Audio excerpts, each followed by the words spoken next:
We have a fireplace in Northern California, and don't use it much. But in 2001, we remodeled the house, and the new roof actually exceeded the height of the chimney. This led to downdrafts coming down the chimney, and smoke would fill the house on a regular basis. And so we stopped using the fireplace shortly after that, and haven't used it for 15 years.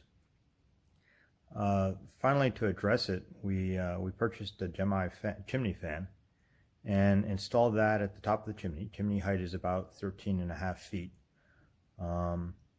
The installation was quite simple. We again put it at the top of the chimney. The switch is mounted on the wall, inset into the wall. And the electrical is run on the outside of the house up to the top of the chimney. The instructions that came with the package were simple to follow. The US installation includes modifications for 110 volts.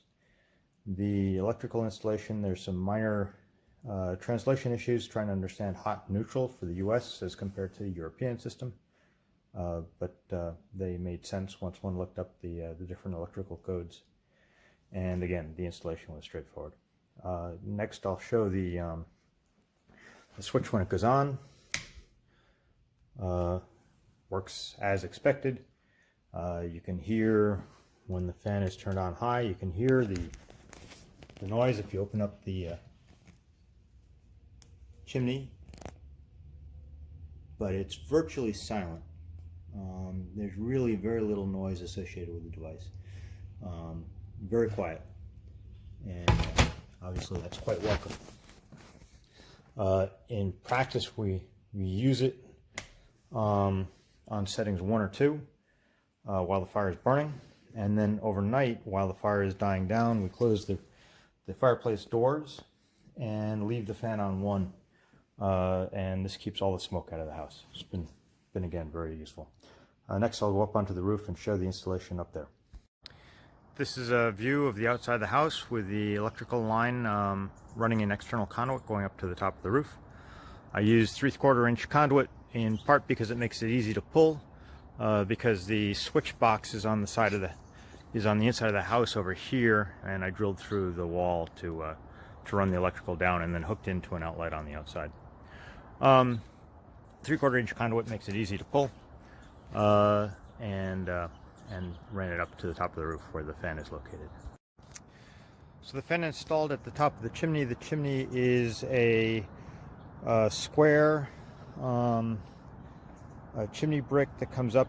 It's about 13 inches by 13 inches on the outside. As you can see, it only comes up about 2 or so inches above the brick, and the brick, of course, is way too wide to fit the fan on. So we put on a thin layer of a stove gasket on top of the chimney section, and then bolted down the fan using the 3 flanges. There's not a lot of room on the back, so we bolted it in through the holes on both sides there, and sealed it appropriately. The electrical connection comes down and fits into the 3/4 inch conduit quite easily. Inside the electrical connection, I use 14 gauge wire and hook that into the system, and again, it's straightforward to implement. The color coding of the wires is European versus US, but after a little work we can figure that out. This is the fan now operating on the lowest speed. Obviously, as I said, that's the typical speed that we use it on. And now it's been turned up to 3, now 4. And so it again, it operates. It's essentially silent, and it's been very effective. Thanks a lot.